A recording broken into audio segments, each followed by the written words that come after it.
Back on the grass for practice. I thought we had a lot of good work today. Still a couple things to clean up tomorrow in our walkthroughs, but that is not uncommon when you get to these type of game weeks. Before I take questions, I would like to say how honored and excited I am to be renamed the honorary coach for the Special Olympics in New Jersey. I spoke to Marquinhos yesterday. I think they released something through their organization, and the Special Olympics is something that I've been involved in for a long time, and certainly have been witness to a lot of these events over the years. And I'm proud to be their coach, and excited that they were willing to have me back again this year. Questions? So that's something that's also close to you, right? I mean, in terms of... It is. I have a special needs sister, yeah. and I grew up going to the different Special Olympic events. And one of my most vivid memories of my childhood was at Sept High School in Long Island at a Special Olympics event, meeting Jumbo Elliott, who was one of the larger humans on the planet, and at the time, as a younger person, seemed even bigger than that. Kyle, you talked about the tackling last week, and we know that part of that was because of the scheme and their athletes. Was it a point of emphasis, though, this week in practice? And would you expect a more standard offense to help clean up the tackling?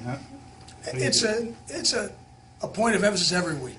I mean, it's one of the pillars I think everybody builds their defense on is tackling, and we have a tackling system here that's been very effective. And I think that when a team has success doing something, you had better expect other teams to try to replicate it somehow within their system. So we've been working on that this week, and we've been working on fundamentals because we need to be a better fundamental football team. Kyle, what have you seen from Kyle Federico this week, confidence-wise? How has he bounced back from that missed kick at the end of regulation? I don't see it as bouncing back. I have not seen anything different from Kyle. Kyle's got a very even-keeled demeanor about him. He's always been like that. He's a competitor. He has made kicks of that distance. He made a kick longer than that in the game. I don't think the situation in the game had anything to do with the kick. He just didn't hit it as well as he would like to, but I believe the next time he goes out there, he'll make it. What stands out to you as being unique in the relationship between Gary and Leonte? Obviously they went to high school together, but it seems like they have sort of a connection, just one of those unspoken things that seems to exist between them. I don't know that. I don't know that coaches think about it that way. I think they spend a lot of time together on the practice field, in season, off season, in the summer. But it's not just them too. I think Gary spent a lot of time with Karan Pratt, who's had a great preseason and a great first game for us so far. Brandon Coleman, he spent a lot of time with. I think we're fortunate they're both very good players, and when you have a very good player throwing it to a very good player on the other end receiving it, you got a chance to make some spectacular plays. I don't know that there's some kind of sort of unspoken connection between the two.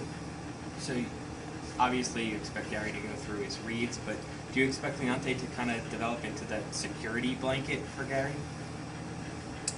I think Gary's got a lot of players on the team that he's very secure in throwing the ball to. And I think when a quarterback tries to predetermine who he's going to throw it to, the offenses don't work very well. So, we have, every play has a progression, and the more productive a player becomes, the more they warrant plays where they might be the primary, or you're doing something formationally to try to create a one-on-one. And I think we got a couple guys that are in that category right now, and Leonte would be one of them. Kyle, I know you won't alter your offense because somebody is in pursuit of a school record, but Brandon Coleman's close. Are you aware of it?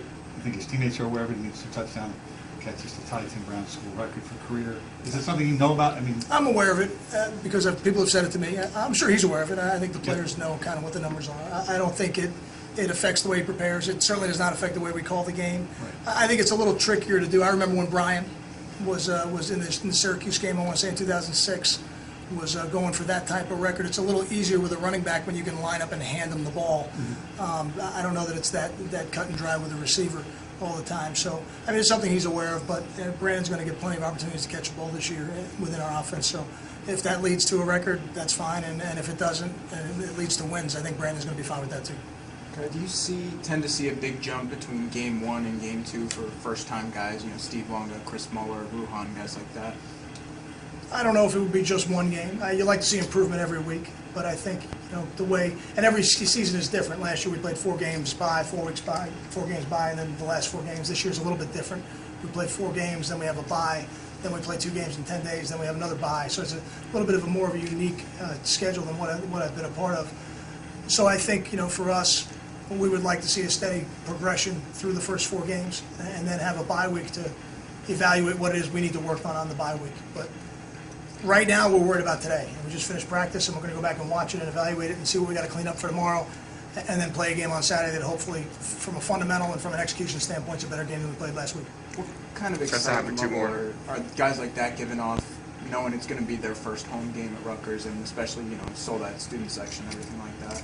I think they're going to be really excited, and I think for all the reasons the players who experienced college football for the first time last week were excited. Now you get to come home the next week and experience it at home for the first time. It'll be exciting as well. I don't think there's anything like doing it for the first time.